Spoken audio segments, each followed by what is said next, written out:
வெண் கொற்ற குடை நிழலில் இவ்வுலகாள் வேந்தன் வாழியவே.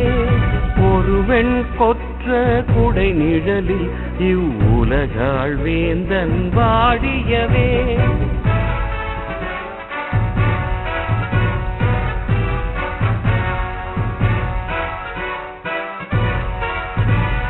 பொருதும் படையும் போருமின்றி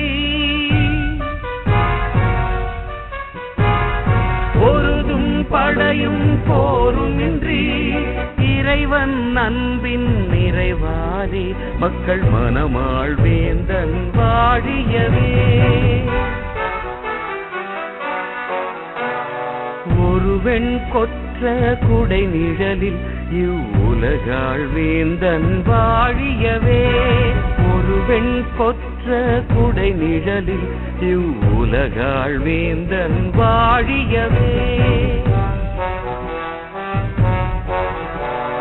பரமனின் பிரதி நிதியாமே எங்கள் பாப்பரசரின் புகழ் இதுவாமே. ஒழுக்கமும் உண்மையும் உரைப்பாரே அதில் வழுவாவரம் அவர் துணையாமே. வெண் பொன்னிறம் அவர் கொடியாமே ஒளிர் மின்னலின் தூய இவ்வரசாமே. மும்மகுடம் அவர் முடியாமே வளர் உலகாள் அதிபதியாமே. ஒரு வெண் கொற்ற குடை நிழலில் இவ்வுலகாள் வேந்தன் வாழியவே. ஒரு வெண் கொற்ற குடை நிழலில் இவ்வுலகாள் வேந்தன் வாழியவே.